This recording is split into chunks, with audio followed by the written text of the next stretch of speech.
today we'll have a talk by Dr. Ritika Malik, and she's now in working in Lucknow, and she's going to give us a keynote talk today. So we'll have her talk to start the session today morning.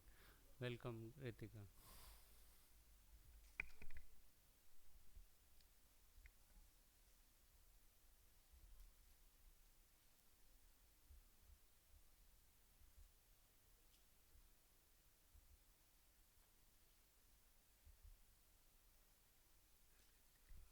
Address from my last year's free paper award.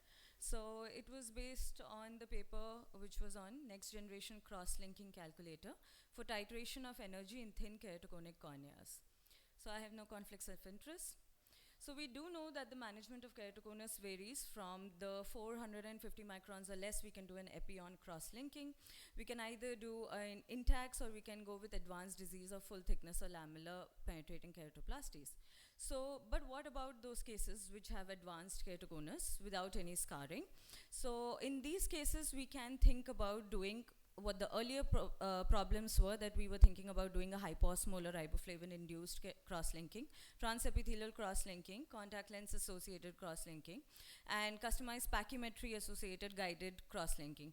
But all these papers showed that there wasn't a very good survival with the graft, and these added advantages were not there, such as higher order aberration calculations or unpredictable outcomes were there. So what can we do for cross-linking the thinner corneas without any scarring? So Dr. Farhad Hafezi's team gave a sub 400 protocol. What should be done below 400 microns of thickness? So he gave a fluence customization where the customized energy is delivered by altering the irradiation time. So a lower UV dose can be administered from the beginning. So shortening the irradiation time has no effect, what we have seen, and also in Dr. Farhad Hafezi's and Dr. Ebad's Pearl's paper, that there was no effect on actually how the outcome was. So this paper also gave us stress relaxation curves for the different conditions and stated that the effect of cross-linking is more dependent on the duration of the UV radiation than to the overall applied UV fluence. So this led us to a research question: is there a simpler way to calculate energy, titration and time in thin corneas? So this is how we designed a calculator using the Lambert-Beer equation to present a simple on-time calculator. So how do we use that? So the change in thickness changes the fluence time. And how is the change of thickness calculated? We calculate it by subtracting the epithelial thickness with the overall thickness of the cornea. So this is also the chart which we use, both 3 milliwatts and also the 9 milliwatts of corneal thickness power. So with this background, we decided to evaluate the performance of the NXT-UVA calculator, and after taking approval from ethics committee, 70 eyes of 70 patients with advanced keratoconus with documented progression, corneal thickness less than 400 microns, and with, very important, no scarring were included in the study. So each patient underwent a corneal topography to determine the documented progression. Then thickness was mapped with the epithelial mapping. Then specular microscopy was done, AIOC was done, and NXT-UVA algorithm was again placed in the pre-op period, and then the cross-linking was done. So this is a short video which we show. For example, we have a TCT thinnest cornea of 390 microns.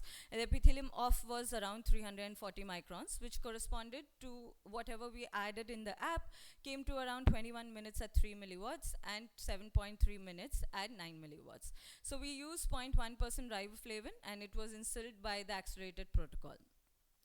So at 1, 3, and 6 months of follow-up, we assessed all the patients for the best corrected visual acuity, topography, specular microscopy, and AIOC. So coming to the results, there was no significant haze noted on pentacam densitometry, and clinically at the end of 6 months also, they were all safe.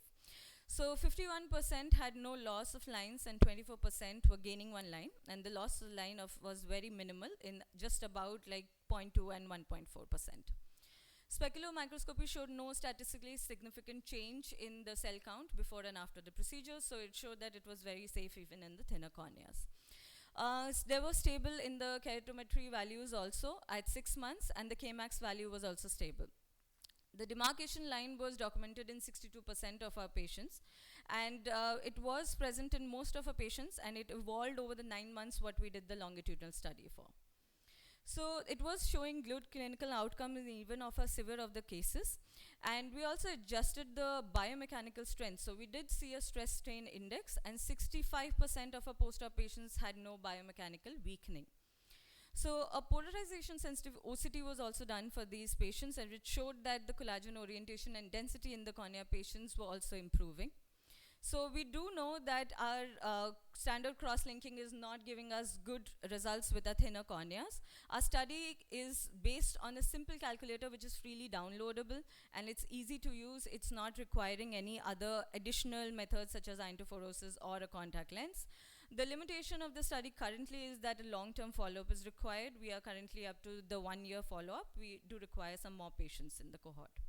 So this is the QR code also with the link, which gives you directly to the code and the NX2UV calculator. Thank you. Thank you. If any question from the audience, otherwise we can start our free paper session. Or the Somashila, any questions you have? Thank you. Thank you. Thank you. Thanks a lot. So we can start our free paper session. Dr. Alok is there. Yes. This was the keynote address. So I'll invite Dr. Alok. He's going to talk to us on sutureless femtosecond laser assisted DALC, an innovative technique.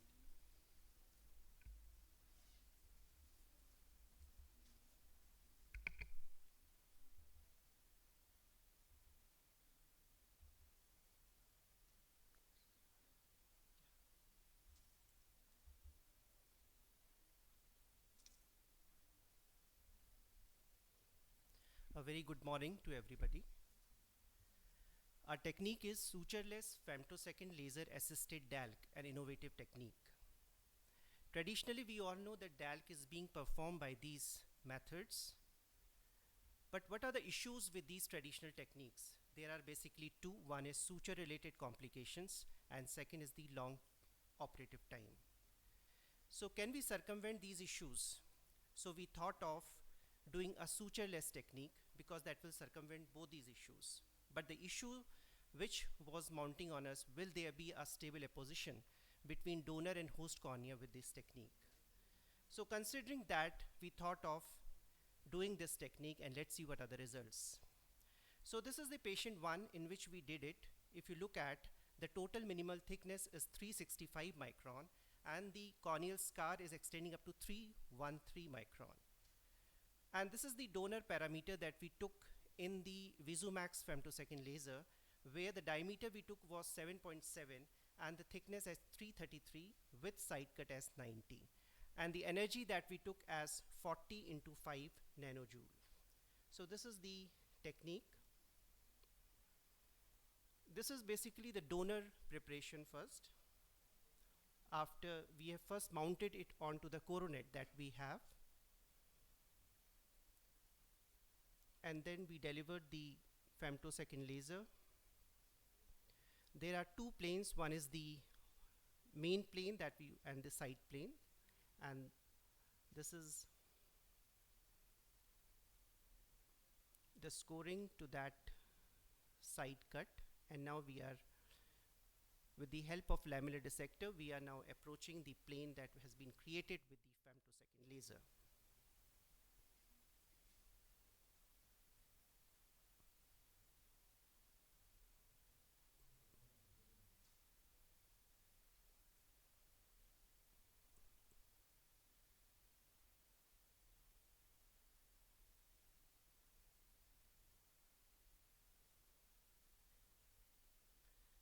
So it is relatively a cakewalk if you look at, because of femtosecond laser. Now this is the recipient preparation. Again, the diameter we took at 7.7, but thickness is 315 micron, because we have to keep it a little less than that of donor preparation because of future detergents that we expect in the donor cornea. But the energy we have to take it more, because we are hitting the scar here. So this is the recipient preparation.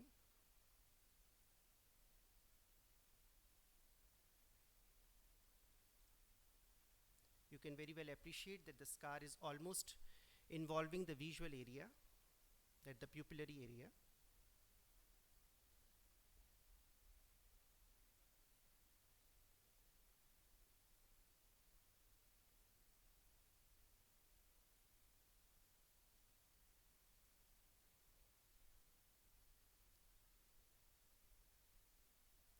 Then we start scoring, firstly from the side cut and then the main lamellar cut.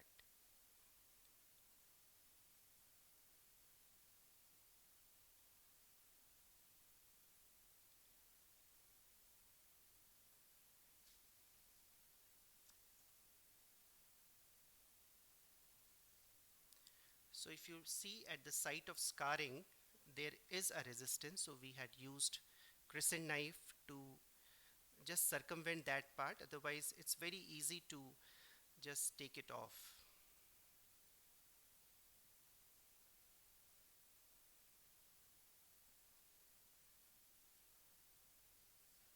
So now we have placed the donor cornea onto the recipient bed.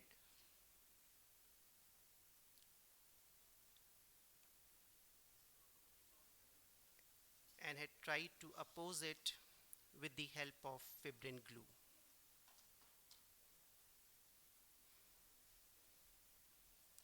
Now here we have to leave 50 micron of the recipient bed intact because that's the VisuMax laser software requires. And then followed by application of the fibrin glue. And then BCL application. So these are the post-op photographs. You will appreciate that over 6 months it becomes almost clear as a normal eye. And this is the post-op photograph day 7, day 30, and day 6 month you can see that it's almost reaching very close to the descemet membrane. And even we did the specular, we didn't find any difference statistically. This is the second patient, and this is a series of 15 patients which we have done so far at our center. So we have assessed the outcome measures in these 3 parameters. If you look at the pre-op, it was 1.3 logMAR, and post-op it is 0.47. It's almost to the tune of 612 to 618. Mean astigmatism, what we have got is 2.1, and we didn't report any complications. Now the first question arises, is it really a DALK? Yes, we are approaching near 50 micron to the DM. Edge effect, if you'll appreciate, the edge approximate quite nice even at 1 month. How strong is the apposition? We did phaco in 3 such patients and we didn't find any popping of the graft during the procedure. So we find that this technique is quite promising and it has the ability to change the practice pattern. Of course, we require a large cohort to finally conclude the results. Thank you.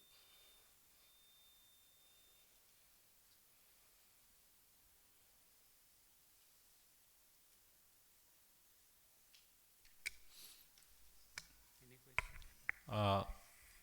How many patients you have done? Series roughly? Sir, 15. 15. And duration? Sir? Duration, follow-up duration. Longest Follow-up follow-up. is all more than 6 months. Can you use these for other procedures like helping in keratoconus patients? Probably that might In be a this wonderful series we idea. in this series we have done basically for the scars and dystrophies. And if the scars are at multiple level, how do you proceed? Multiple level means Means like we The thickness wise. yes. So we assess pre-operatively and we ensure that there shouldn't be 50 micron affection Left out. closer to the descemet because 50 micron we have to leave as per the VisuMax protocol. So what if you do suturing in such patients? Why did you prefer to use glue only? Why not suturing? Sorry, ma'am. Why not suture in such patients? Why did you prefer to use glue only? Because suturing has its own complications. Torn sutures, loose sutures, tight sutures, infected sutures may have rejection. So all those to avoid it, that's one. And second, the intraoperative time is also more with suturing.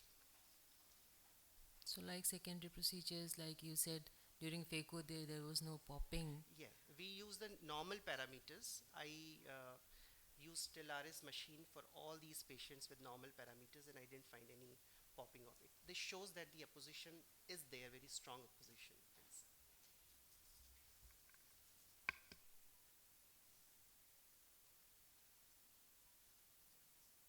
Thank you, Dr. Alok. We'll go to the next talk. Dr. Rakhi is there. Yeah, so she's going to speak to us on clinical differentiation. Rakhi Cruz is, as per the list, the second speaker.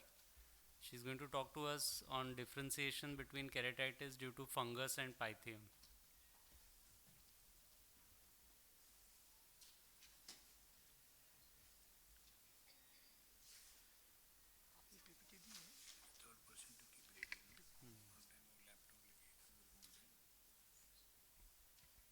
Next speaker will be Dr. Sharad. He is there.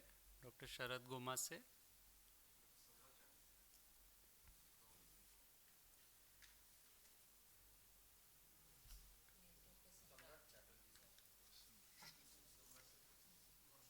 Okay. Okay. Right. Yours is Pythium in community, no? So there's some misprinting. Okay, okay, okay. Presenting. Right, right. Okay, okay.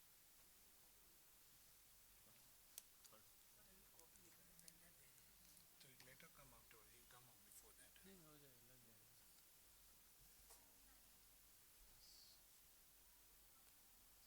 सबको load करना है ना वही पहले all of I think if all can load the PPT, no, that will be easier because sometimes the laptop may not connect or there may be compatibility issues. If you can load, then it will be easier. It will be, we won't waste time in between the presentation so that we can finish and hand over to the next session in time. Otherwise, everything will get delayed.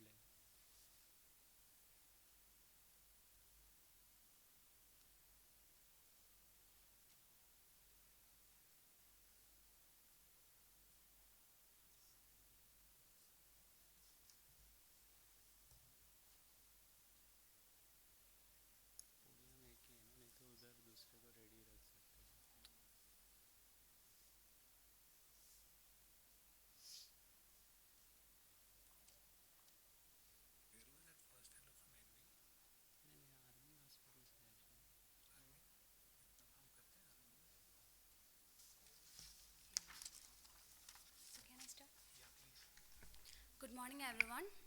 So today I'll be presenting our paper on the clinical differentiation of Pythium keratitis via a photographic survey. So Pythium insidiosum, as we know, is a parafungus that causes keratitis, which is very similar to fungal keratitis, yet it is difficult to distinguish it clinically, microbiologically, as well as histopathologically from fungal keratitis. This one has a very slow growth rate in culture, thus requiring DNA sequencing for the accurate diagnosis, which may not be feasible in all laboratories. Pythium is also recalcitrant to antifungal therapy because it lacks ergosterol in its cytoplasmic membrane. The clinical picture is almost similar to fungal keratitis with very few distinguishing features. Pythium keratitis progresses very rapidly and responds poorly to treatment. Most cases need keratoplasty or evisceration if not treated appropriately. Despite this critical role, it is unclear how accurate is clinicians in predicting the causative organism based solely on the clinical appearance. And it is also unclear which clinical sign can be used for this determination and whether these signs are actually predictive of the etiology or not. So we included clinical photographs of culture-proven cases of Pythium keratitis and fungal keratitis. All ulcers were moderate to near total in size. All photographs taken with uniform resolution and magnification with the same camera. We excluded perforated ulcers, small ulcers, all cases of mixed infections. So from our EMR database, we selected 30 slit lamp pictures, out of which 13 were of Pythium and rest were fungus. And then we conducted a photographic survey with the help of Google Forms platform, and the specific link was sent to the participants to respond. The graders have to first diagnose whether this picture is that of Pythium or not, followed by selecting the most appropriate clinical features which help them in making this diagnosis. So our primary outcome was to evaluate the knowledge and skills of the clinician in diagnosing Pythium keratitis from fungal keratitis based on the clinical appearance. And the secondary outcome was to assess the predictive accuracy of these clinical signs in differentiating such cases. So we computed the categorical signs with use of Fisher-Rectas test and continuous variables with the help of t-test.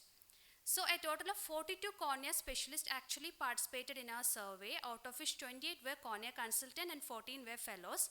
Among the 28 consultants, 7 had less than 5 years experience, whereas more than 11 had greater than 10 years experience in this field. The sensitivity of differentiating pythium keratitis from fungal keratitis was nearly 55.86%, specificity was 64.43%, positive predictive value was 55.68 and negative 66.24%. The specific clinical features which were enlisted by most of the participants were the presence of tentacles, peripheral guttering, dot-like infiltrates and elevated epithelial plaques. The clinical sign which was most commonly quoted by the participant were tentacles and peripheral guttering. The fellows were able to identify most of the dot-like infiltrates which helped them in diagnosing, whereas the cornea consultants used more of peripheral guttering and tentacles for the differentiation. However, there was no statistically significant difference in the differentiating ability between a consultants and the fellows group. Analysis also showed that the years of experience had a significant association with the identification of clinical features. So as we know, the prevalence of pythium is around 5.5 to 3.9% in India, but this one has a high evisceration rate which ranges from 53.3 to 91%. Despite this wide geographical distribution, pythium keratitis is still highly underdiagnosed and underreported. Although the clinicians who participated in our study were all cornea specialists with years of experience, nearly half of them had come across less than 5 cases. And 3 of the consultants with more than 10 years of experience as cornea consultants have never diagnosed even a single case in their entire career. There were similar studies by Dalman et al. And Dalgreen et al. Using similar photographic survey, but this was to differentiate between mycotic keratitis and bacterial keratitis, and they had good results. Pythium, we know, responds very poorly to medical treatment. However, a favorable response is now seen to a triple combination of topical linezolid and topical and oral azithromycin. Pythium antigen immunotherapy is an emerging novel treatment, but the efficacy remains controversial. Currently, therapeutic PK remains the most effective treatment, but it has to be done as early as possible. Nonetheless, recurrence and graft failure is very high.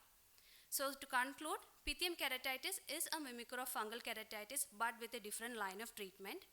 The specific clinical feature which help us in differentiating includes deep peripheral guttering and the presence of tentacles. Clinicians in our study were able to differentiate pythium accurately by only 55%, which shows that the knowledge is still lacking among the clinicians. Therefore, there is need for further studies to pick up the early diagnostic features and easily accessible microbiological tests, and it is very important to increase the awareness about this emerging etiological agent among all the clinicians. Thank you for your patient listening. Your comment that the clinicians were, not competent enough is not correct actually, because otherwise we won't need microbiology in corneal ulcers. The top expert will probably diagnose just by looking. So that we all know is not possible. That is why we do microbiology. So don't make a comment that the clinicians were not good enough or things like that. I mean, I don't think that's reliable. Otherwise we won't need a microbiologist. The things which doesn't come in your mind, you cannot write it. And second, what serological test do you conduct? Any serological test you conduct? Serological test? Yes. Actually, the DNA assessing is actually the best accurate method to diagnose it. All other tests doesn't have that. You are doing it there? No, it's not. Thank you. We'll have next speaker now, Dr. Samrat. He's going to talk to us on a scoring system for diagnosis of pythium keratitis.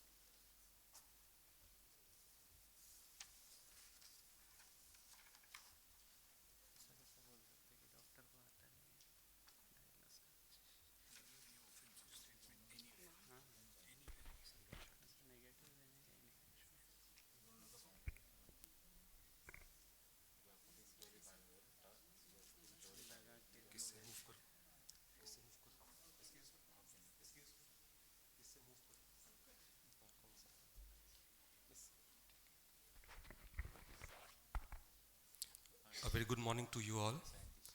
Dr. Rakhi has already discussed the challenges in diagnosing pythium keratitis.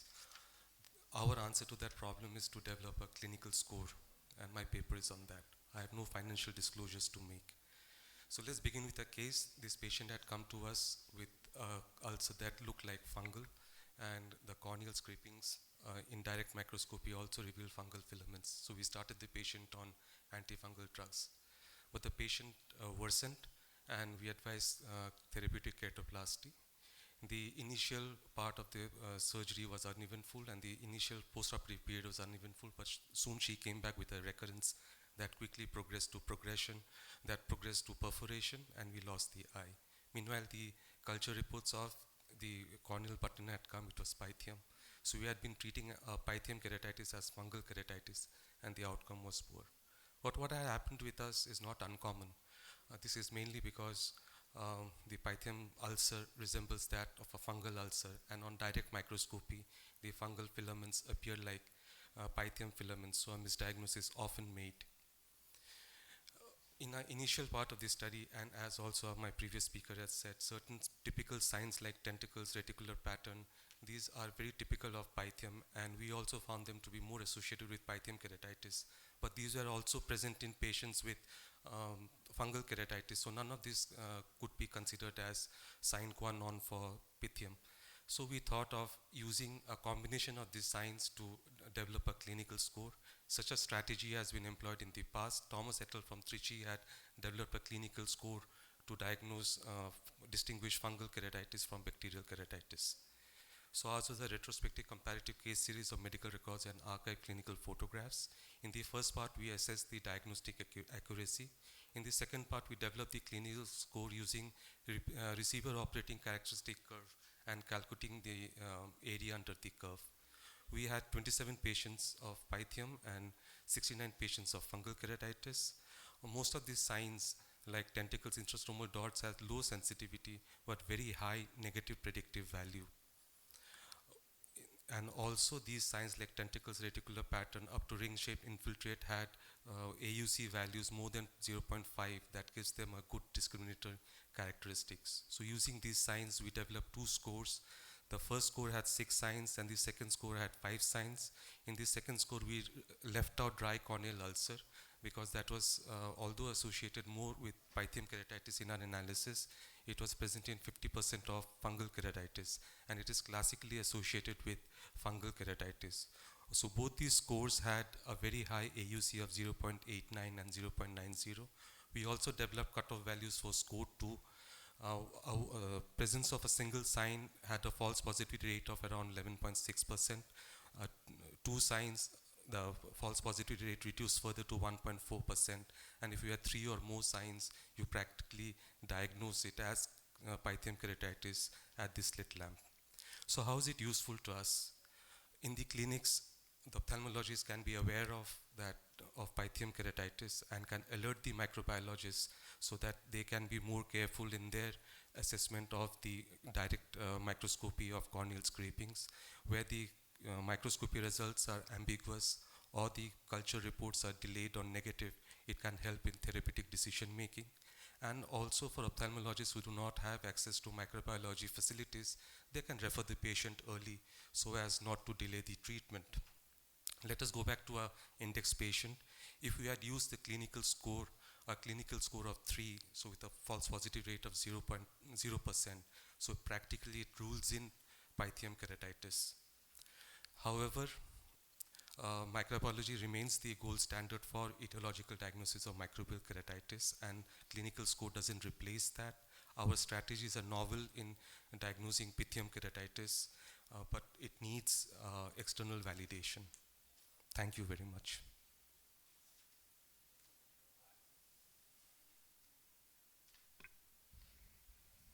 So that was a good idea of scoring these patients. Thanks, So how many patients did you score? we scored 27. 27 patients of culture positive. Like in our institute till date, we have diagnosed around 37, but these were actually culture positive. So first you scored and then you got No, a micro. these were from archived clinical photographs. Okay. Yeah. So you did a retrospective. This is thing. a retrospective comparative case series. I mentioned that. Okay, fine.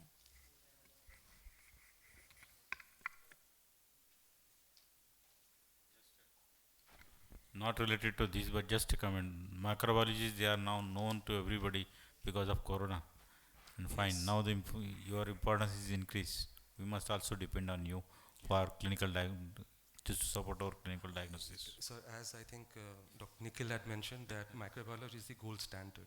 But the problem with Pythium is that, from a study that has just been published, the sensitivity rates by experienced microbiologists who have been diagnosing Pythium for over 7 years, the lower limit of the confidence interval can be around 80%. So 20% it can be very confusing on direct microscopy. We are dealing with it, and sometimes these fungal filaments, Pythium filaments, are very, very difficult to diagnose, and you don't have much time. They progress so rapidly that by the time you get culture or by the time you do a re-scrape, it's out of hand, like you could see in our patient. So I think the clinical score has some, usefulness in the clinic, especially for people in the community, where if they find one of these signs, they don't have microbiology, they can refer the patient to a higher center where such facilities are there, so that there is no delay. Rather than treat the patient with a combination of antibiotic and antifungal, call them after 3 days or 5 days, zoom, the ulcer is gone out of your hands. Thank you. Thank you. So next presenting author is Dr. Ritika Malik. I would like to invite her for a presentation, a generation OCT in collagen imaging in keratoconus and cross-linking.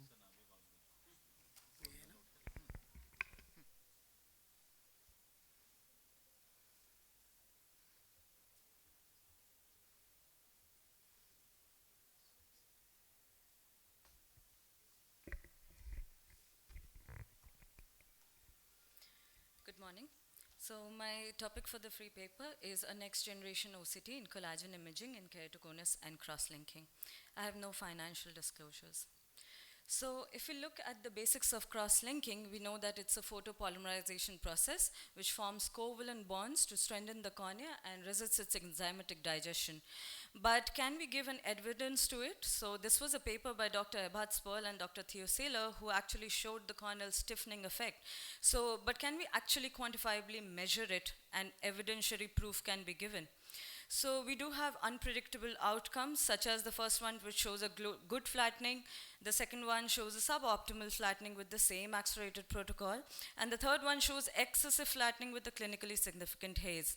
So how to overcome the unpredictable outcome is one of the challenges we face. So topography helps us with only the functional component of the surface changes, but how do we know what is happening at the ultrastructural level? So we do have different modalities to gauge the anatomical outcome of cross-linking. So first by electron microscopy, but it cannot give in vivo changes. So we have in vivo confocal microscopy, but it does not give us collagen changes. We do have molecular markers and lysyl oxidase markers, but then again it requires a lab analysis, expert personnel is needed. So is there a simpler way to do it? Yes, it is the ultra high definition OCT. So can we study the changes in collagen fibrils in keratoconus size post-cross-linking using in vivo non-invasive technique? So we found our answer in the polarization sensitive OCT, which projects maps and the changes in the polarized light as it passes through the cornea. So it is done at the endothelial level, and it actually maps the corneal stroma and physically shows an evidence of the birefringence levels and how the light is passing through it. So this is how the theoretical model of collagen changes shows. So this is done by the Vienna study, and it shows that there's a central checkered arrangement, and this is how the on-phase retardation maps are. So the central cornea here is on the deeper, so this is showing a low phase retardation and a very homogeneous normal cornea. How the on-phase map is actually the checkered arrangement of the collagen fibrils in lamellase. So this is how we carried our interventional study. So after ethics committee approval, we got 50 normal eyes recruited. Keratoconus eyes were 25 who underwent cross-linking. Clinical evaluation was done, diagnostics were performed, and also biomechanics was mapped. And then the custom-built polarization sensitive OCT were done with 3 readings consecutively. All these patients were also followed up till 6 months. So this is how the normal cornea is. In healthy eyes, we see central homogeneous and low phase retardation. This is how the keratoconus corneas is. So if you see there's an irregular face, there's loss of the density, there is also an irregular collagen arrangement. So we did a visual analysis and a quantitative analysis. Visual analysis were done by 2 independent observers who were experts at reading the maps. 23% showed no change after the surgery. 73% showed an improvement, and 4% initially showed a weakening in the lamellar arrangement, but it stabilized over the 6 months period. So So overall, we showed a good flattening, which showed an improved in the homogeneity, and the phase retardation map also improved. So these are some of our patients which were 6 months post-operatively scanned. We see extremely good flattening. We see a good homogeneous maps of the PR also. Also, biomechanics was studied with them, and the eye showed either an improvement in most of the patients or there was a stabilization. None of our patients in the cohort showed any weakening of biomechanics. So quantitative analysis is a work of progress since it's a new machine. So we are still working out the zonal plots of the phase retardation maps. So we see the same phase retardation map over the 0 to 10 millimeters over the cornea.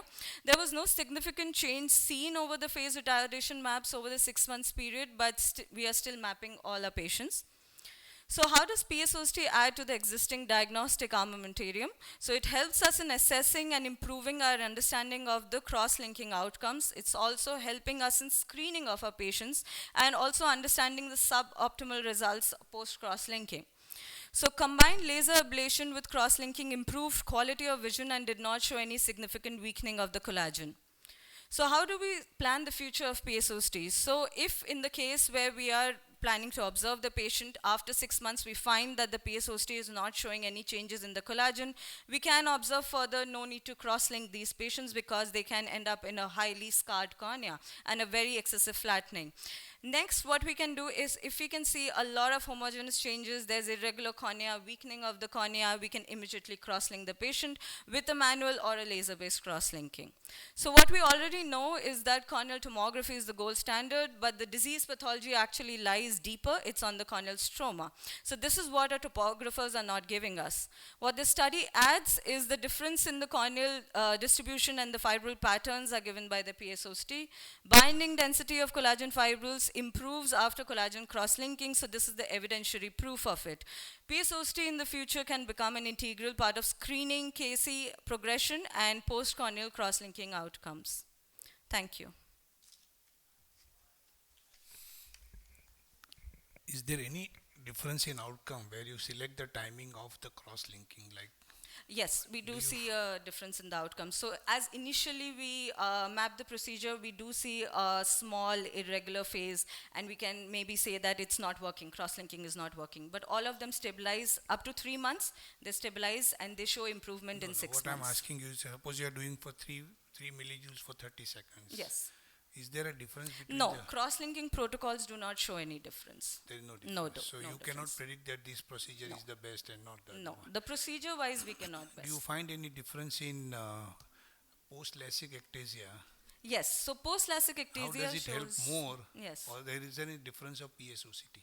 So post-op LASIK ectasia can be predicted. So if we are doing in a refractive surgery screening patient, if we do the collagen analysis first, and if we see that it's a little weaker collagen, we can maybe defer the ablation process and maybe plan the patient for an ICL or a biomechanical stiffening procedure such as PRK if it allows us with a refractive power.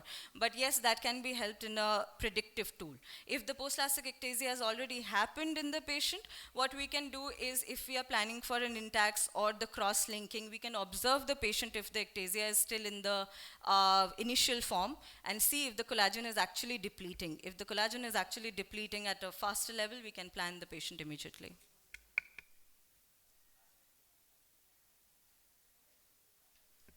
Okay, thank you. Thank you.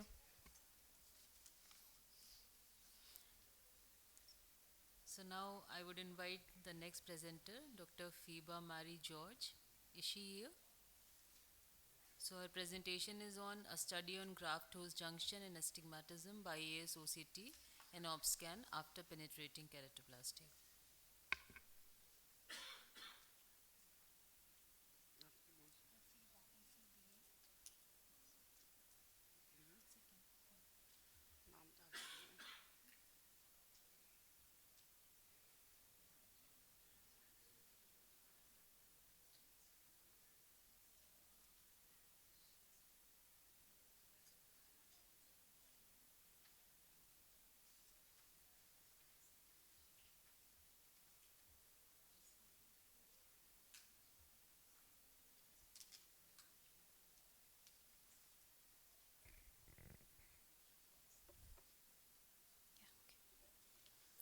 morning, everyone. I'll be presenting on a study on graft-host junction and astigmatism by ASOCT and OBSCAN after penetrating keratoplasty. I have no financial interest with the presented material. Introduction. Corneal blindness is one of the leading causes of reversible blindness. It can be managed by transplantation of a healthy cornea. Cornea transplantation has high success rate, but all are not achieving 6/6 vision because of post-operative astigmatism, which arises due to sutures, graft-host malapposition, and so on. It needs to be assessed at the earliest. Graft-host junction is visualized in a slit lamp, but the posterior surface can only be evaluated by an AIOC2022. Hence, AIOC2022 examination of graft-host junction to look for overriding steps and gaps is an important aspect in post-operative evaluation of post-penetrating keratoplasty patients. OBSCAN helps in assessing corneal astigmatism following the surgery. Aims of the study: to evaluate graft-host junction following penetrating keratoplasty and to determine the relationship between graft-host apposition and post-operative astigmatism. This is a prospective exploratory study conducted over 18 months. Sampling technique used was purposive sampling. 20 patients were included in the study. Inclusion criteria included corneal dystrophies, keratoconus, corneal ulcers, pseudophakic bullous keratopathy, and so on. And exclusion criteria: any posterior segment pathologies, vascularized cornea, limbal stem cell deficiency, or difficulty in getting the images due to poor resolution due to corneal opacities. Statistical methods: we use MS Excel 2007, and methods used were ANOVA test and paired t-test. And we have, after penetrating keratoplasty, patients were followed up at 6 weeks for ASOCT and OBSCAN. This is the ASOCT evaluation. At 6 weeks, ASOCT vector was placed at 4 diagonal points: 45 degree, 90 degree, 180 degree, and 315 degrees. And 4 optical sections were studied 45 degrees apart, and 8 junctions were studied. And we have looked for overriding step and gap. Figure 1 shows a well-opposed graft-host junction. Figure 2 shows a graft-host junction with a step, and figure 3 is showing a gap at the junction. The amount of overriding was measured using the AIOC2022 tool, and when the vector was placed at 90 and 45 and 315 degree, superior and inferior junctions were studied. When it was placed at 180 degree, temporal and nasal were studied. Central corneal thickness was also measured. OBSCAN evaluation: we have measured horizontal and vertical corneal curvatures, cylinder and the axis, and CCT was also measured. And descriptive statistics and comparative studies were performed for ASOCT and OBSCAN values. Results of my study: 13 were males and 7 were females. 11 were right eye, 9 left eye. 22 to 76 was the age range. Common indication for the surgery was infected corneal ulcers. Others were pseudophakic bullous keratopathy, corneal opacity, and so on. And this graph 1 shows number of graft steps at 45, 90, and 315 degree and 180 degree. As we can see, there are more graft steps in the superiorly. Graph 2 shows gap junctions at 45, 90, and 315 degree and 180 degrees. And gap junctions are positively correlated with K1, K2, and Ka OBSCAN values, implying an increase in gap junctions are associated with increased K1 and K2. And gap junctions and steps showed a statistically significant difference with the cylinder at 7 mm, thus showing internal graft malappositions causing astigmatism. Discussion. Kesaman et al. Showed malappositions are common in the internal graft-host junction, which was associated with astigmatism, myopia, and increased IOP. In our study, 42.5% showed malappositions in the form of gaps or steps or both. It was found to be associated with astigmatism. Steps with cylinder showing a statistical difference, which is significant, P is equal to 0.001, and gap junctions and cylinder also showed statistical significant difference, P is equal to 0.0005. And 180 degree temporal and 315 degree inferiorly showed highest number of well-opposed junctions, whereas 45 degree superior and 90 degree superior showed lowest number of well-opposed junctions, suggesting better suturing techniques in the superior quadrant. And many of the previous studies used keratometric astigmatism, where measurements were done at 3 mm zone, where we have studied at 7 mm using OBSCAN. So this gives a more accurate correlation with the graft-ose malposition, thus measuring central corneal astigmatism. Conclusion of my study, it showed statistical significant results, ASOCT measurements of gaps and steps with the OBSCAN analysis. Hence, ASOCT is a valuable tool in assessing internal graft-host interface in addition to OBSCAN analysis. Recommendations: identification and proper approximation of gap junctions and steps during surgery help in reducing surgically induced astigmatism, and studies in future are needed on large scale to correlate with different diagnoses and different alignment patterns, and to determine other factors contributing postoperative astigmatism like graft oversize and suturing techniques, and to quantify amount of astigmatism caused by certain amount of misalignment, and to study more optical sections in ASOCT to avoid chances of missing any malpositions. Limitations of study: posterior corneal elevation was not studied.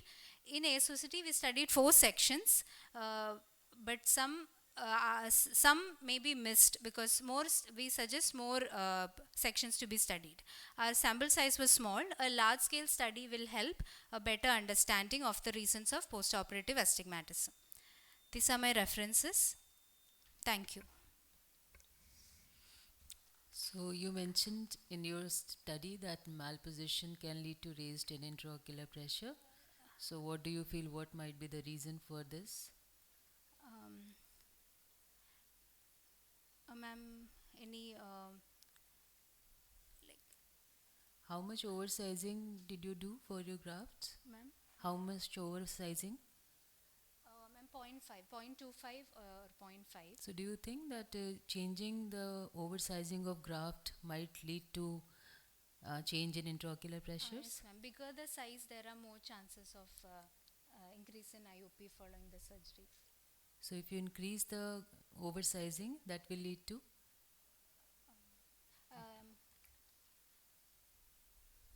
Maybe, ma'am, it can more astigmatism is more. No, what about IOP? What will it do to IOP? IOP How many patients had raised IOP in your study? Ma'am, IOP was Not studied. you mentioned, na? And that is okay. Okay. Thank you. Thank you. I invite Dr. Vandana Sundaram for the next paper presentation on corneal inlay for pellucid marginal degeneration.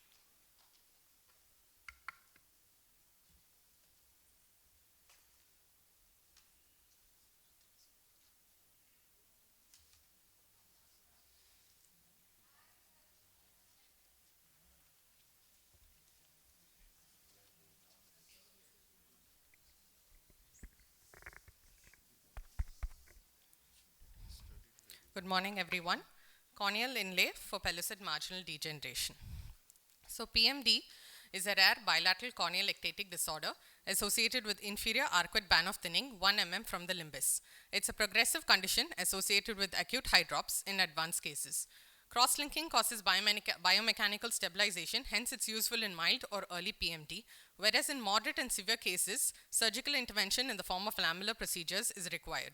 Here we propose a novel surgical method of placing an inferior intrastromal corneal inlay as a structural intervention in the management of PMD. Aim to evaluate the efficacy of donor corneal stromal inlay in disease stabilization in patients with PMD over a 2-year follow-up period. So patients diagnosed with PMD with the inferior corneal thinness pachymetry less than 400 microns as measured on ASOCT were included in the study. Uncorrected visual acuity, best corrected visual acuity, refraction, IOP, pentacam and ASOCT were done, and patients are followed up at 1 month, 3 months, 6 months, 1 year and 2 years. Statistical analysis was done using IBM SPSS software, and differences between any 2 points were analyzed using paired sample t-test. So here is surgery, an intrastromal allograft for PMD.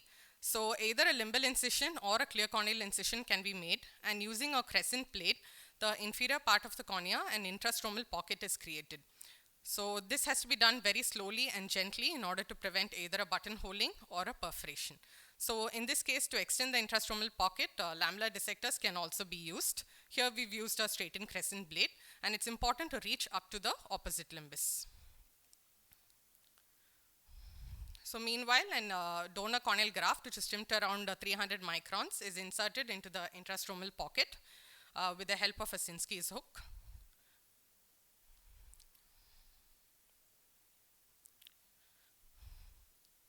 Once this is inserted, the section is closed with 10-0 nylon sutures. So preoperative marking of the inferior corneal thinning can also be useful in these cases, and all patients postoperatively received moxifloxacin eye drops for 1 week and loteprednol eye drops, which was tapered over 1 month, and all patients underwent suture removal at 1 month. So this is a preoperative photo showing PMD with the inferior arcuate band of thinning, and on the right you can see the presence of the corneal inlay. So ASOCT preoperatively, patient had a thickness of around 390 microns, and postoperatively this was at 1 year that you can see the presence of corneal stromal inlay. This is another patient who had an extremely thin inferior pachy of around 230 microns, and this was taken on POD1, where you can see the presence of the corneal inlay. So Pentacam, again on follow-up, example of one of our patients at pre-op, 1 month, 3 months, 6 months and 2 years. You can see the astigmatism here becoming more regular at 3 months itself, and which was maintained over a period of 2 years. And inferiorly, there's good tectonic support because of the addition of the corneal stromal inlay. So these were a few other cases that were done as a part of this study.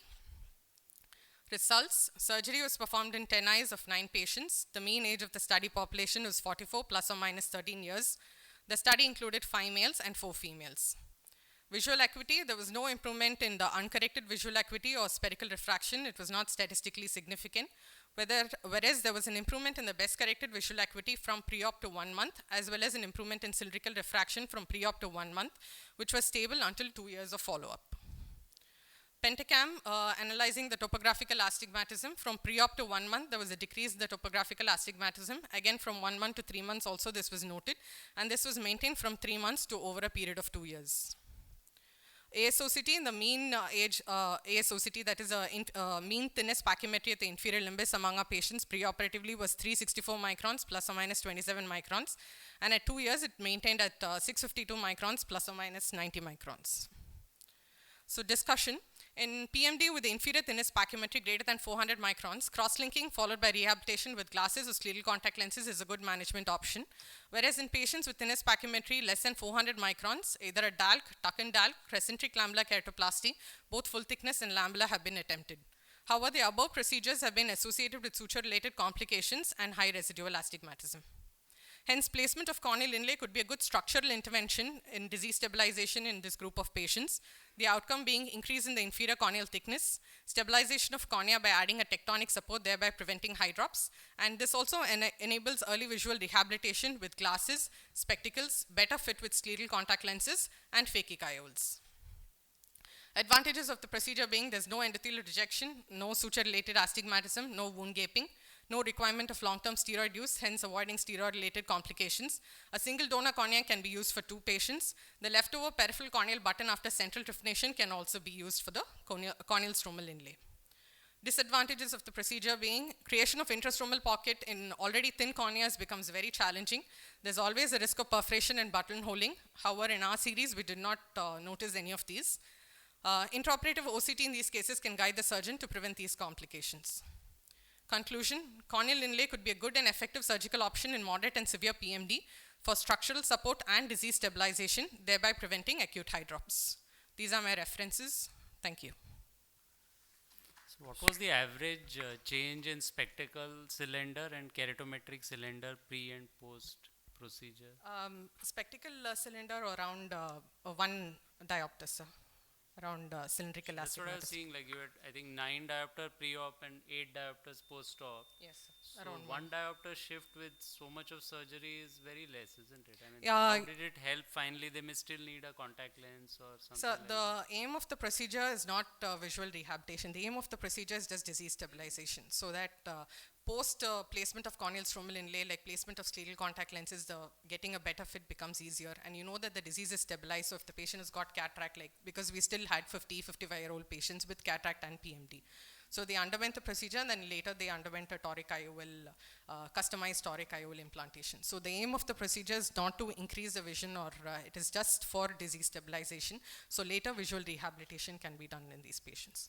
Some were bilateral patients which were very comfortable with scleral contact lenses post-procedure. And one patient even underwent phakic IOL after the procedure. Because some of these surgeries for PMD have been designed to improve or at least reduce astigmatism, although their long-term, there is a drift again back to ectasia or maybe, the procedure cylinder starts. That's why we aim at disease stabilization. So at least for almost 2 years of follow-up, we did not have any increase in cylinder, not even in one of the patients. So the aim was disease stabilization followed by visual rehabilitation. Okay.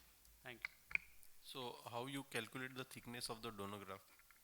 So donor graft, we placed it on the artificial anterior chamber and using a 300 micron. Thickness I am asking. The inlay graft. What? Yeah, we place it on the artificial anterior chamber and dissect at 300 microns level. 300 microns. Yeah. Thank you. Thank you. Thank you, sir. So I request next speaker, Dr. Saili Shirodkar.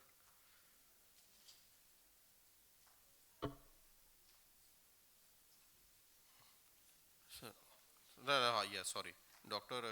Gary Kundu. Dr. Kundu. Okay. So he will be presenting his paper on the pain protocol in PRK and CXL. Cold to the rescue.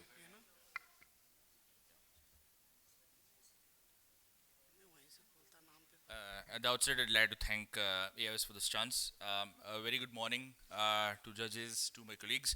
I'll be presenting on pain management protocol and PRK and post-cross-linking, a novel concept of how, using cold BCLs, we change the way we manage post-PRK pain. So I think all of us know about PRK being a good procedure, no doubt, especially in cases which are not suitable for a flap-based procedure. But from time immemorial, we obviously know that there are two aspects which do bother us when we're looking at PRK. One aspect being the post-PRK pain, and the next aspect being the post-PRK haze. So how do we address this? There's always been a lot of work on how effectively we can manage post-PRK pain. Topical analgesics, these are known facts, but surface toxicity is always a risk. Oral analgesics, well, there are a lot of effective oral analgesics, but the challenges, especially in the immediate post-operative period, how do we effectively, manage pain, so that they have better compliance to these medications. So we want to know whether there is an effective non-pharmacological means of pain management, and that is where we, based our study on.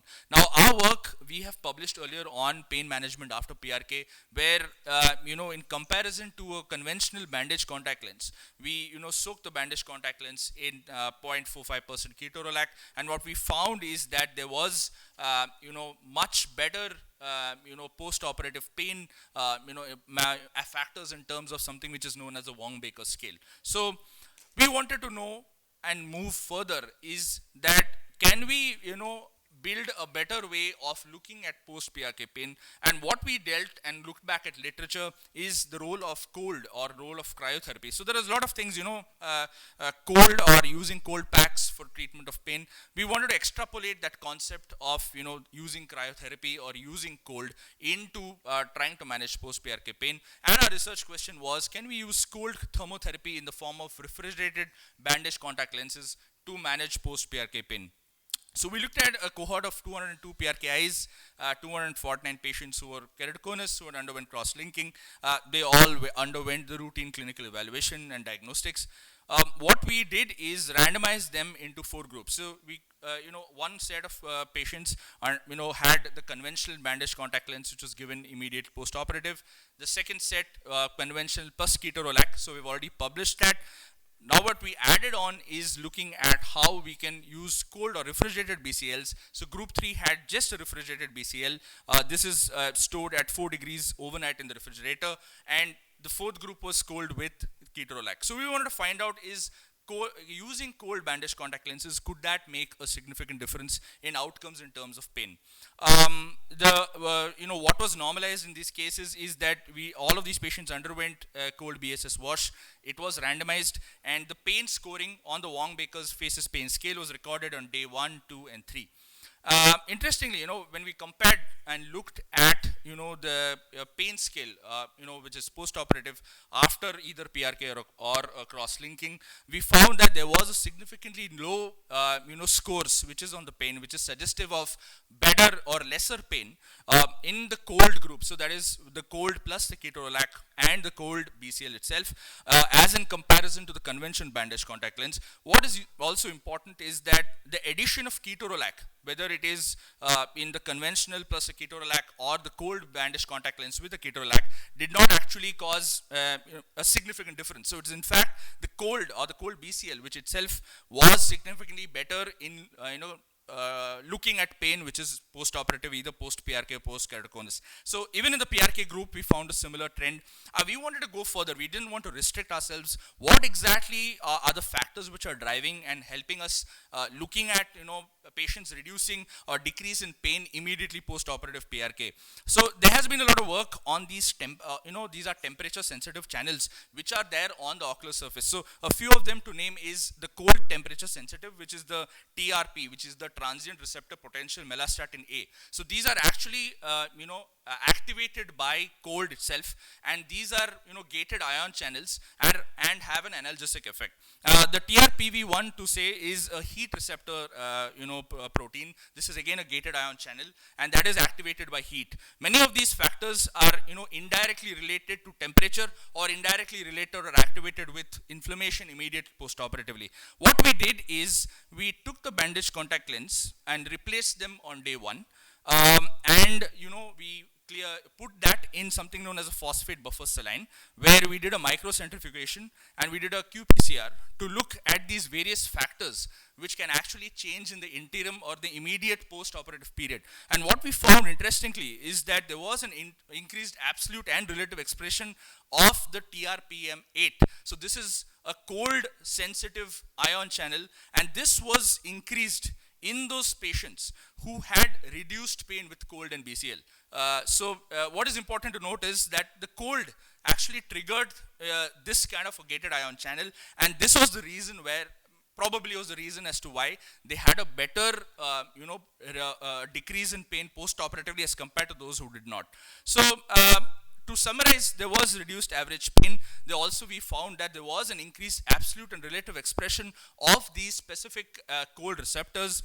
Now, the question which everybody would obviously ask is that how long will the cold actually last? I mean, you're just taking it out from the refrigerator. The main aim is that it dampens the immediate post-inflammatory insult, and that is what is important to remember, and increases the compliance to suitable post-operative analgesics. So this is a simple technique. There's no added risk of contamination, but yes, the Wong-Baker is a subjective analysis. Thank you for your patient listening.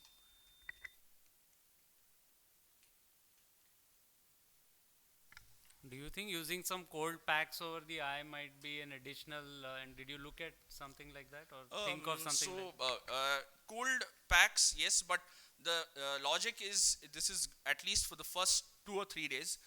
It'll be at least in the immediate one day there would be a cold cold BCL over the eye, and what we did is we replaced the bandage contact lens, which was the same way. So if it was a cold bandage contact lens, on day 1 we again replaced it with a cold bandage contact lens. So our logic is that the immediate post surgery inflammatory surge is being dampened. Now, no doubt that cold is not going to last for a long time as soon as you take it out of the refrigerator. This is still a hypothesis as to plausible reasons as to why they have a better tolerance than a patient who does not have a cold BCL. But our logic or hypothesis is that because the immediate inflammatory surge is dampened, therefore their response to the routine anti-inflammatory agent. So it's not that we are going to stop them off on NSAID post-op. It's just that we're giving this and continuing that with a non-steroidal anti-inflammatory drug and oral analgesics, which can maybe have a better role.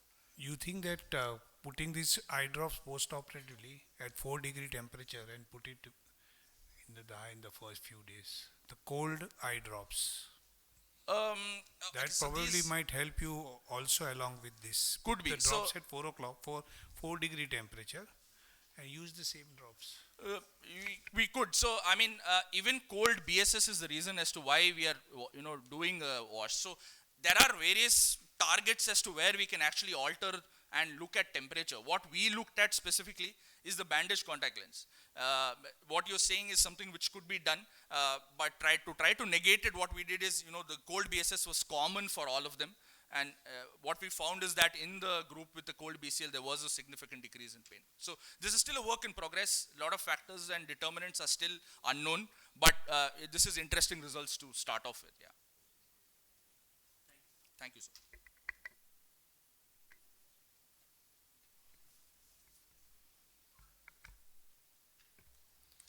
So now I would invite Dr. Rekha Yadav for a presentation on corneal involvement among COVID-19 rhino-orbitocerebral mucormycosis and treatment.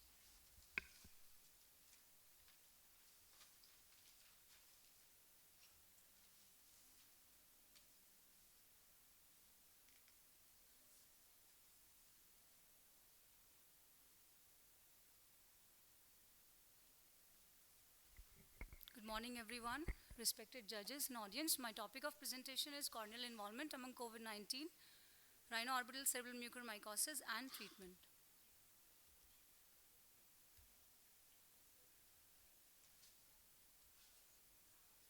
It's not going.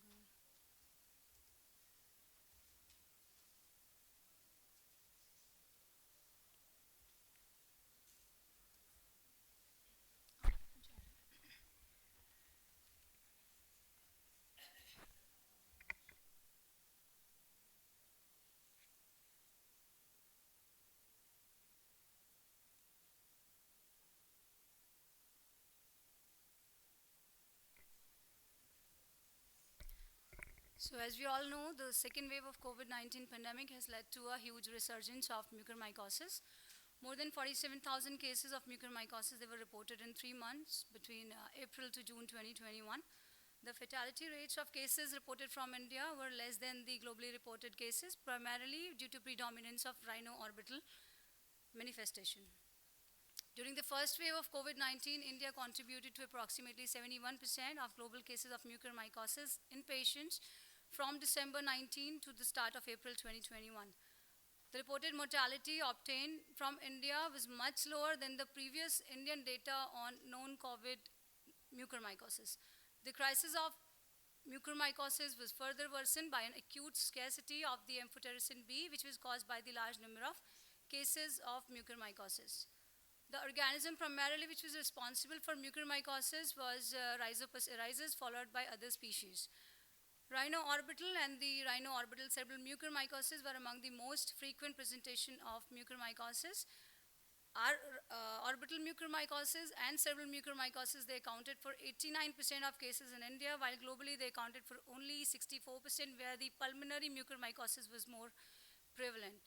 The risk factors, diabetes remained the most important risk factor pre-COVID and post-COVID era, followed by the hematological malignancies and organ transplant and neutropenia. As we all know, these spores are ubiquitous in nature, so these are being inhaled and then they deposited in the nasal turbinates. In the lower respiratory tract, the macrophages and neutrophil, they phagocytose these conidia. But a patient who is on glucocorticoids and who has a neutropenia, this is inhibited and this led to the proliferation of hyphae. The hyphae gets proliferated even under the high iron support. So a patient having iron supplements or iron overload or hyperglycemia or who is on glucocorticoids, these hyphal proliferation gets supported. Later on, this hyphae, they go under dissemination, and this lead to basically the main pathophysiology behind this is the angio invasion leading to the hematogenous spread, contiguous spread, and then various manifestations. The COVID-19 associated risk factors were again the COVID worsening or the induced diabetes, the injudicious use of steroids, the high ferritin in COVID-19. For the treatment of mucormycosis, lipid formulation of amphotericin B was favored because they were less nephrotoxic than the deoxycholate forms, especially when given in high doses. Two other azoles, isavuconazole and posaconazole, were also emerged as a viable alternatives. So the material and method of the study, it was a retrospective observational record-based data of 32 patients out of 22 rhinoorbital cerebral mucormycosis, which were admitted at a tertiary care center.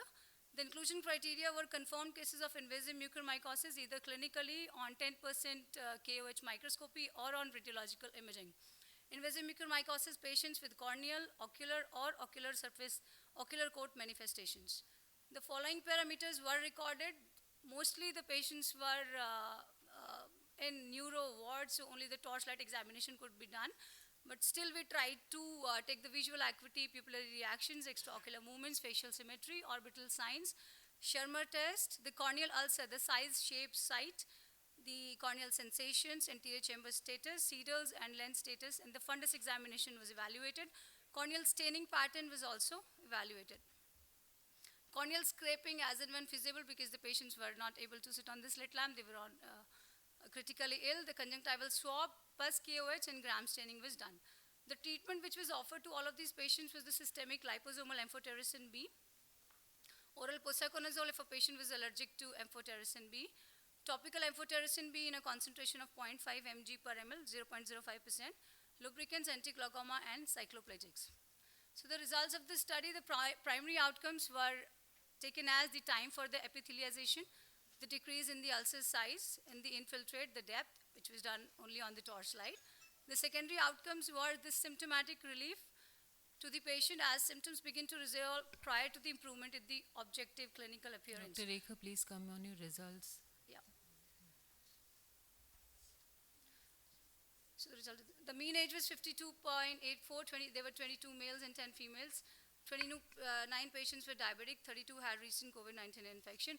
As we all can see that there were 9 patients with the corneal ulcer, 3 patients with corneal melt, 6 patients with diffuse corneal punctate staining, and rest all the filamentary keratitis. One was having filamentary keratitis, and 1 each with limbal ischemia, corneal haze, pan-off.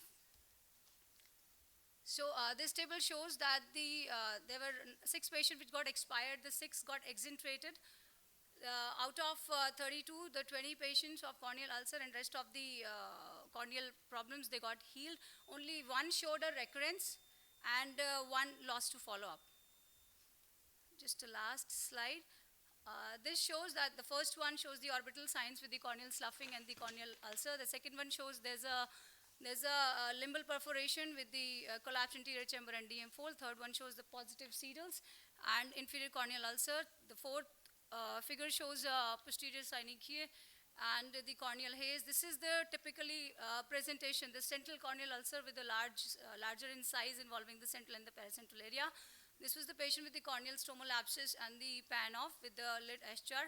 This was the exposure keratopathy in the central area. I think you can just conclude maybe on last slide. Yeah, so this is the last slide. This shows the pre-treatment and this is the post-treatment where a patient got healed with the inferior macular opacity. This was when there's a spontaneous healing of the scleral perf leading to maintaining of the anterior chamber. This was again healed corneal ulcer. This was the complicated cataract, and this is when we did a pterzoraphy in a patient with a central corneal ulcer, got healed. And this is again the big corneal ulcer which got healed, which is in the process of healing basically. Thank you. So what take-home message do you want to convey?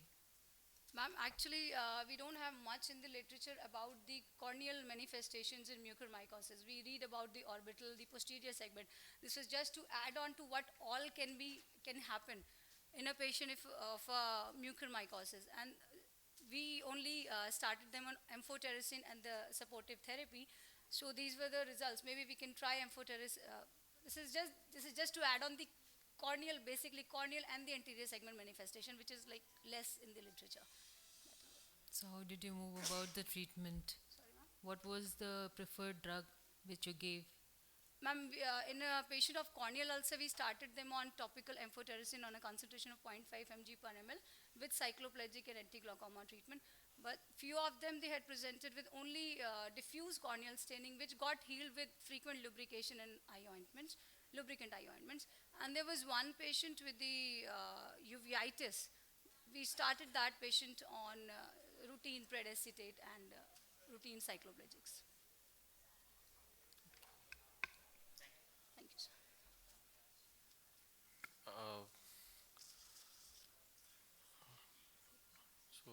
request Dr. Sneha Gupta to present a paper on decision tree for management of post-LASIK ectasia.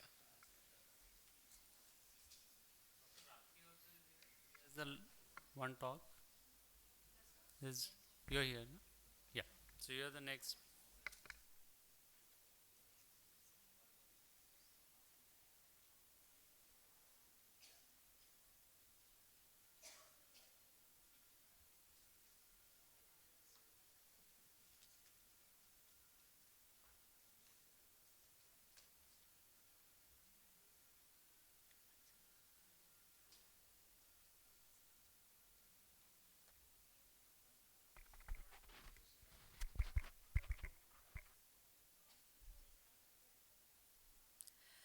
So, good morning everyone. I'll be presenting on decision tree for management of post-LASIK ectasia, and I have no financial disclosures. So, post-LASIK ectasia is a surgeon's worst nightmare. It is rare enough with an incidence of 0.013 to 0.935, and it is highly significant as compared to PRK and SMILE, but it is disastrous enough to warrant a streamlined definitive approach. So these are the current treatment options available, which include contact lenses and spectacles for early non-progressive cases, collagen cross-linking with a laser-based procedure or manual, or in addition to intracorneal ring segment implantation in moderate to severe cases, and in advanced cases with or without scarring can be managed by keratoplasty or phakic IOL implantation. But the current treatment approaches available there still persists a difficulty in decision making regarding the type of treatment, and same treatment cannot be applied to all because of the variable outcomes in different types of cases. Plus, there is no long-term result available pertaining to the safety and the stability. So we need a little closer and a better approach to understand them and to treat them. So the purpose was to evaluate outcomes of treatment options for post-LASIK ectasia. We recruited 50 eyes for 46 patients after ethics committee approval. Consents were taken. Extensive history and clinical examination along with imaging was done. PSOCT was performed as an additional confirmatory test, and it helped in imaging the birefringence and change in collagen orientation. Inclusion and exclusion criteria was strict, and then we divided them into groups. They were followed up at 1, 3, 6, 12 and 24 months. So the OCT has the ability to capture changes in corneal birefringence resulting in changes due to collagen orientation. PLE demonstrated classic loss of compact checkered arrangement of collagen fibrils, which was normal in healthy post-LASIK eyes and in normal patients. So we had a very specific criteria which divided the patients into group according to treatment. So the first one was laser-based corneal cross-linking, and it included patients who were more than 30, contact lens intolerant, TCT more than 475, and very significant or higher order abrasions, and BCVA less than 20/60. Intracorneal ring segments in patients with decentered cones, aggressive progressors, and TCT of 425 to 450. Phakic IOL was implanted in patients with the central cone, CL intolerant, minimal higher order abrasions, and BCVA more than 20/60. So we studied the BCVA, the mean refractive spherical equivalent, K1, K2, Kmax and K-mean pre and post. In the first group, we noted a significant flattening in keratometric values, a reduction in MRSE, and increase in BCVA with good outcomes. Most of them underwent standard topographic guided custom ablation. Few patients who had decentered areas of ectasia and thinner cones, we planned a trek that was topography guided removal of epithelium and keratoconus, where we customized ablation pattern to only the area of involvement, and it included 20 microns of stromal ablation to minimize tissue loss. We had good outcomes. Now, in the second group, in the ICRS group, we noted a significant flattening in keratometry values along with improvement in BCVA and decrease in MRSE, and it had good outcomes. In the phakic IOL group, we saw improvement in BCVA and decrease in MRSE was noted. So they were first cross-linked. When the refraction was stable after 6 months, we planned ICL implantation. Overall, in all the three groups, there were good outcomes. There was loss of one line noted in one patient due to excess of post-operative haze, and there was significant reduction noted in MRSE. Visual rehabilitation, 68% required spectacles, 28% required contact lenses, and 4% required no form of visual rehabilitation. So there was improvement in BCVA, there was reduction in MRSE, significant reduction in keratometric values, increase in corneal stiffening, and there was no progression noted at the end of 2 years. So coming to the algorithm, so in a suspected case of PLE, if the PLE is early, we observe for progression and treat with the refractive error with glasses and contact lenses. In moderate to severe cases, if progression is noted, then it depends. The mode of treatment depends upon the TCT. If TCT is more than 475, we plan for a TPRK with cross-linking. If it is between 425 to 450 and Kmax is more than 55, and if it is centered, we plan a PTK or a manual or ICRS implantation along with cross-linking. If it is decentered, we plan a TREC with cross-linking or an ICRS. If the TCT is less than 300 microns with scarring, we plan a keratoplasty. If there is no progression noted, we go ahead with the contact lens. But if the patient is contact lens intolerant, we go ahead with a phakic IOL implantation. So to conclude, what was known is several treatment options were available to arrest the progression of ectasia. Confusion prevails regarding which therapeutic option is best suited for the patients with PLE. What the study added was this proposed algorithm helped to customize treatment for each group of PLE, and visualizing treatment for each group of patients with PLE helps in optimizing treatment outcomes. Thank you.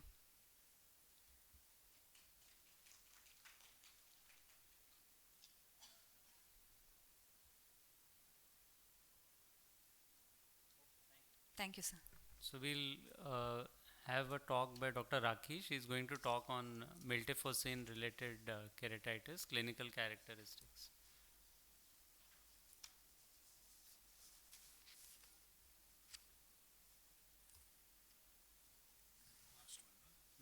Very good morning to everyone.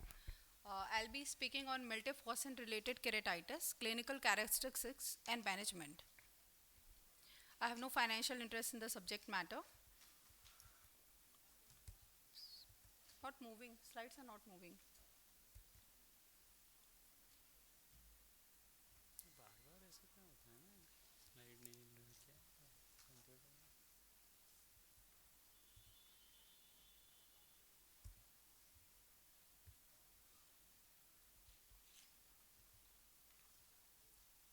So I have no financial interest in the subject matter. Miltefosine is a drug that is originally developed as an anti-malignant drug, and it has been recommended by WHO to treat all types of leishmaniasis since 2002. And since then, it is the first and is still the only oral drug that can be used to treat Kala-Azar and its sequelae, that is dermal leishmaniasis. Kala-Azar, as we all know, is caused by Leishmania donovani, and in 10 to 20% of apparent successful cured patients, they develop post-Kala-Azar dermal leishmaniasis. That is a potential source of Leishmania infection, and it is characterized by skin rashes. And its prevalence in Bihar is ranging from 4.4 to 7.8 per 10,000 people. So the recommended dose of miltefosine for PKDL is 100 milligrams per day for 84 days, that is 3 months, with some adverse reactions like mild gastrointestinal symptoms. However, there are some recent reports highlighting the severe corneal complications in patients taking miltefosine. These reports have lacked information about the clinical impression that is related to keratitis, and they reported the varies presentation of this keratitis from Murren's ulcer to scleritis. And there is little is known about its clinical course and management. So in this paper, we discuss the diagnostic clinical features, progression, and management of miltefosine related keratitis. And this was a retrospective study conducted from April 2018 to December 2021, including 6 PKDL patients receiving miltefosine, and a study was approved from IEC, and written informed consent was obtained from all the patients. The evaluation included complete medical history, focusing mainly on the drugs used to treat the Kala-Azar and dermal leishmaniasis, and documentation of doses and duration of treatment, and the onset of keratitis after initiation was noted. We also performed the casualty assessment of adverse drug reaction to miltefosine by WHO UMC criteria. So we walked up all the patient for keratitis, including the size, shape, location, extent, and the present and absence of a hypopyon or epithelial defect, including corneal sensation.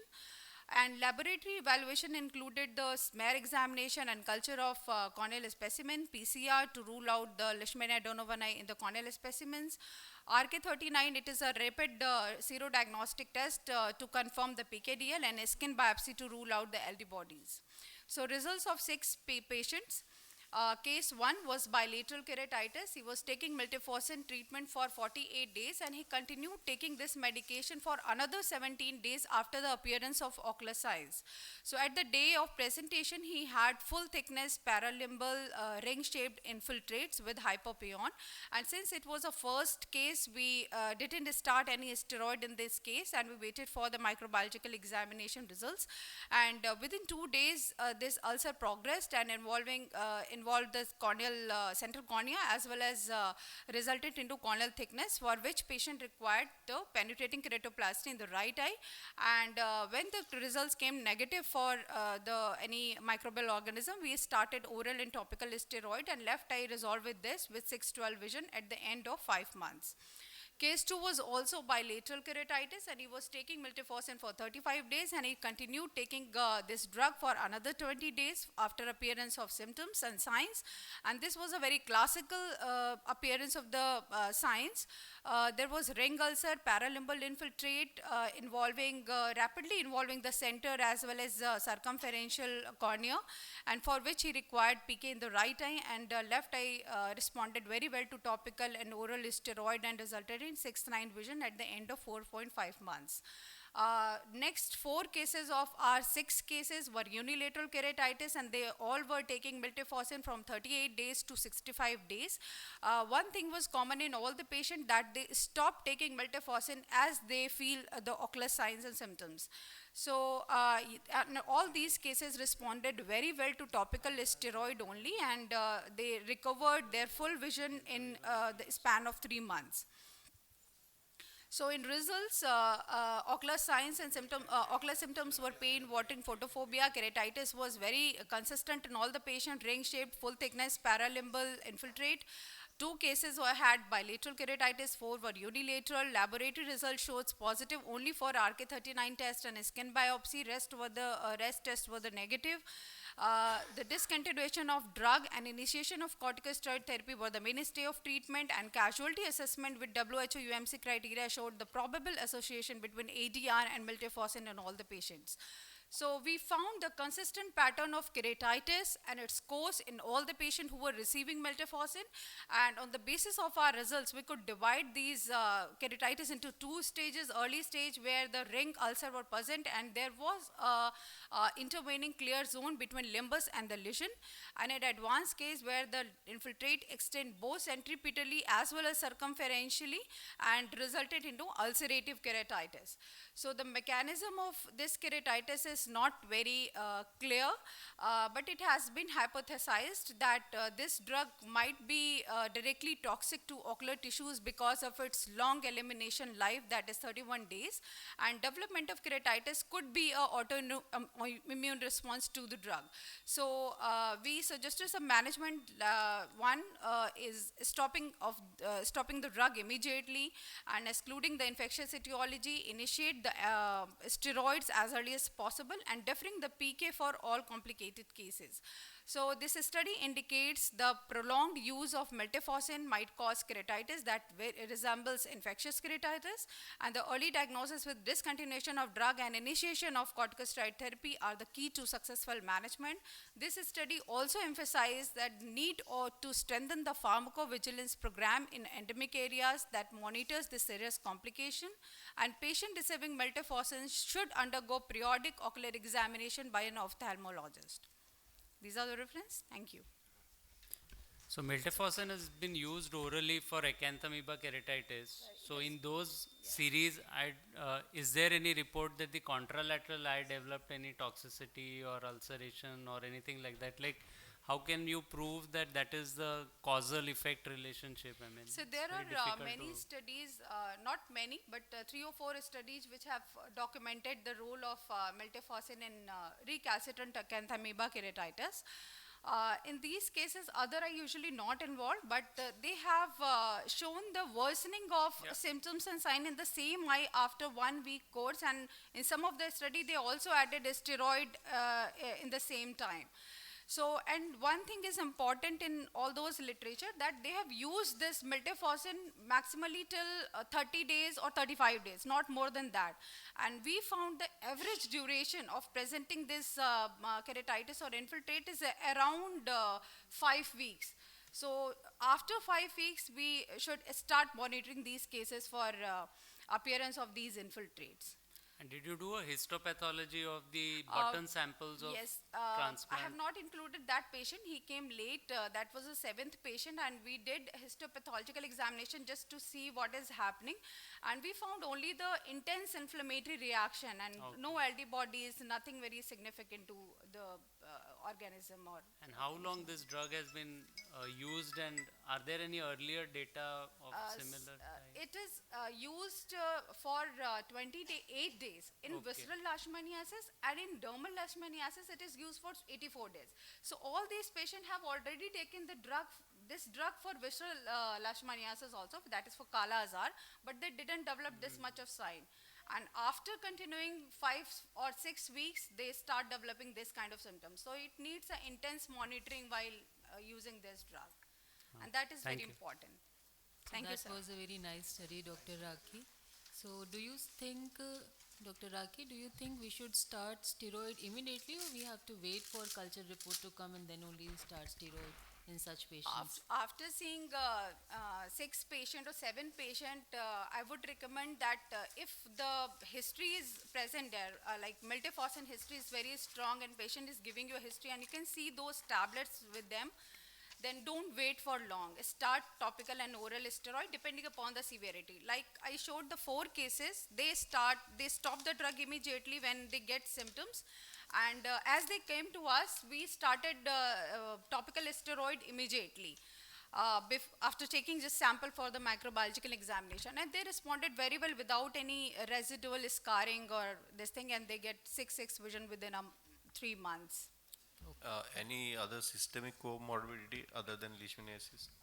They had just dermal leishmaniasis, and for which we referred them back to the Kala Azar Center. No, sir, nothing. Thank you. Well, thank all my judges. And probably have questions later because I think we're already 10 minutes overshot. So you can have a personal talk with her. Thank you all for the free paper session. We started about 5 minutes late, so I'm sorry for the next session. I hope they'll pick up time. Thank you.